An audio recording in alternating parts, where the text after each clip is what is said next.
I was growing up in Bangor, Maine, there was an old house at the end of Baxter Road that everyone in town avoided. You know the type.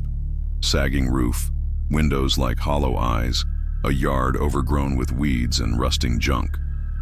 We called it the Forgotten House, and that name stuck because nobody could remember who had lived there last, or what had happened to them.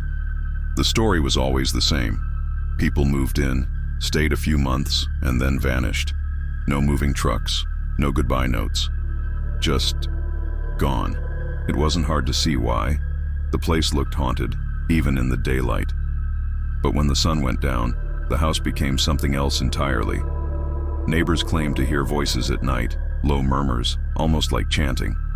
Others swore they saw shadows moving in the windows, even when the house was supposed to be empty. As kids, we dared each other to get close to it, but nobody ever made it past the gate. Well, except for me.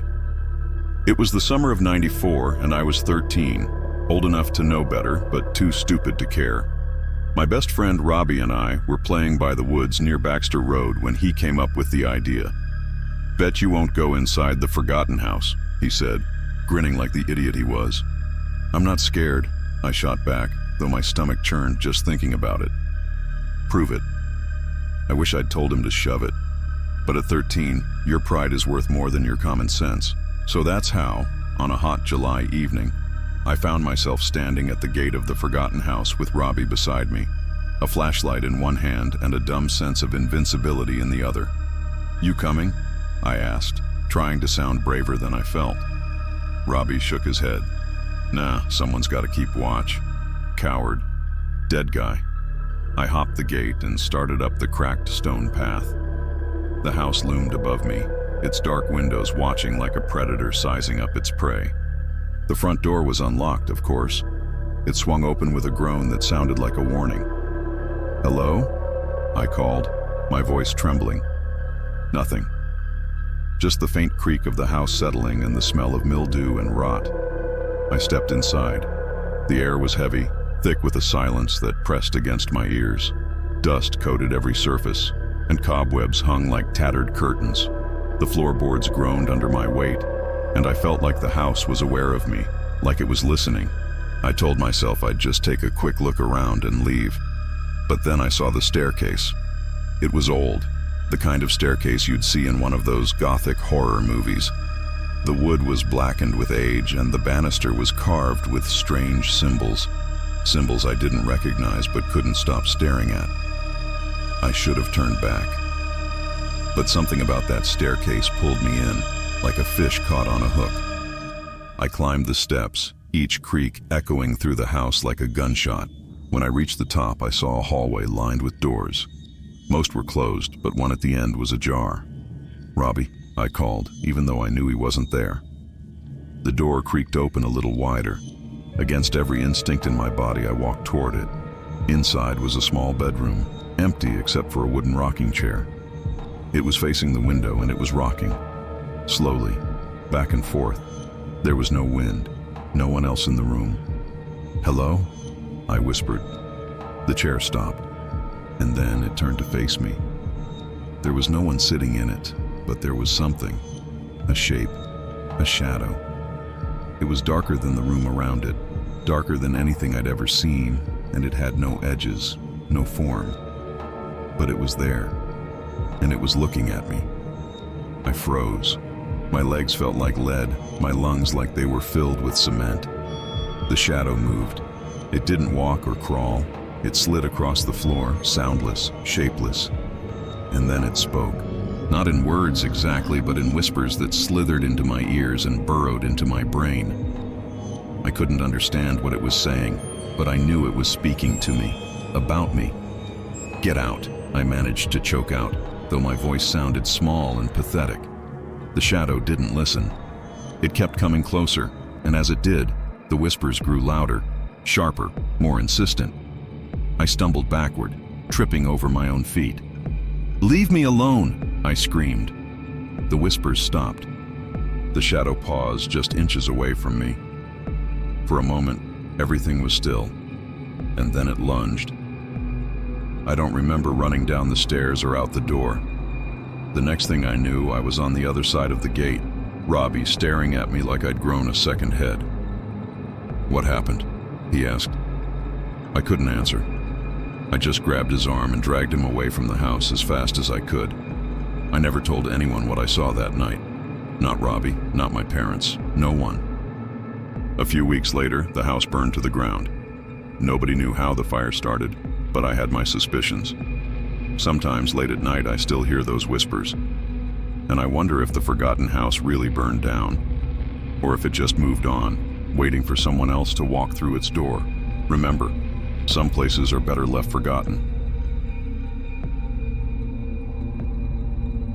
It started like any other road trip. 3 friends, Mark, Lisa, and Jake, piled into Mark's aging SUV for a weekend escape to a remote cabin in the woods of Maine. The plan was simple: drink too much, laugh until their stomachs hurt, and leave their adult problems in the rearview mirror. But plans have a funny way of twisting, don't they? They left late. Work had tied up Mark until almost 7 p.m. By the time they were on the road, the sun was already sinking below the horizon, leaving only the dim glow of twilight and an ominous stretch of highway ahead. "Did you hear about this road?" Lisa asked from the back seat, scrolling through her phone. Her voice was light, but it carried a slight edge. "They call it the Devil's Spine. Supposedly people disappear here, just vanish." "Come on, Lisa," Mark said, glancing at her in the rearview mirror. "You're not going to start with that spooky stuff, are you?" "It's true," she insisted. "Look." She held up her phone, showing an article about a series of disappearances spanning decades. Jake snorted from the passenger seat. "Yeah, and Bigfoot's probably hitchhiking up here too. Relax, we'll be fine." The SUV hummed along the empty road, headlights cutting through the dense fog that had crept in as night fell. Mark turned up the radio, trying to drown out Lisa's unsettling stories, but the static grew louder with every mile. "Stupid thing," Mark muttered, twisting the dial. And then, without warning, the static cut out. "Did you hear that?" Lisa whispered. Mark frowned. "Hear what?"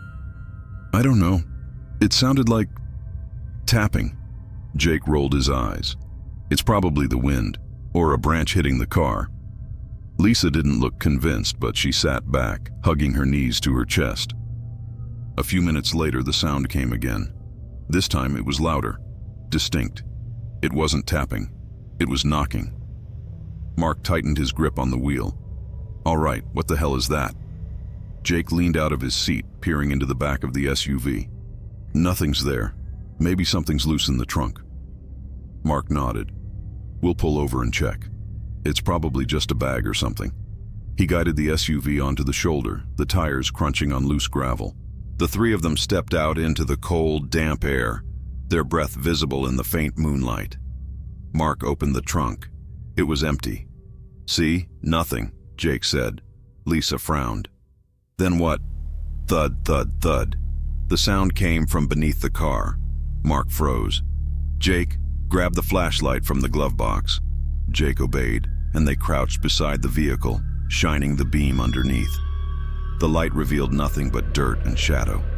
"Whatever it is, it's not here now," Jake said, but his voice lacked confidence. "Let's just go," Lisa said. "This place is giving me the creeps." They climbed back into the SUV, but as soon as the doors slammed shut, the knocking started again. This time it was louder, angrier. "It's coming from inside the car," Lisa whispered, her voice trembling. Mark felt his stomach twist. He turned off the engine, plunging them into silence. Knock, knock, knock. The sound echoed through the vehicle, coming from the back seat, but the back seat was empty. Lisa screamed, "Drive! Now!" Mark didn't hesitate. He started the engine and floored it, the tires skidding on the gravel before gripping the asphalt. The knocking didn't stop. It grew louder, faster, more insistent. "What the hell is happening?" Jake shouted. "I don't know," Mark yelled back. Lisa was sobbing now, curled into herself as if trying to disappear. The headlights flickered, casting the road ahead into darkness. And then the SUV stalled. "No, no, no," Mark muttered, turning the key. The engine sputtered but refused to start. The knocking stopped. For a moment, there was only silence. And then came the whispering.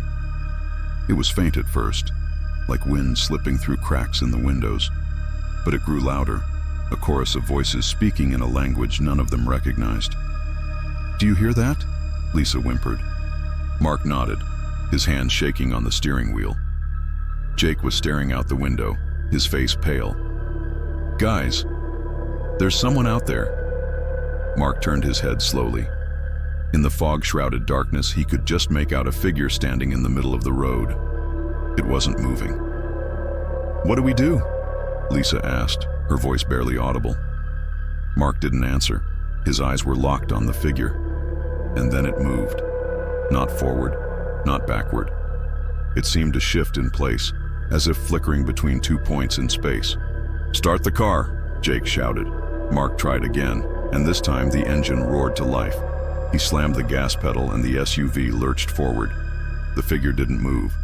It just stood there, watching. They sped past it, but as they did, Lisa let out a blood-curdling scream. "What?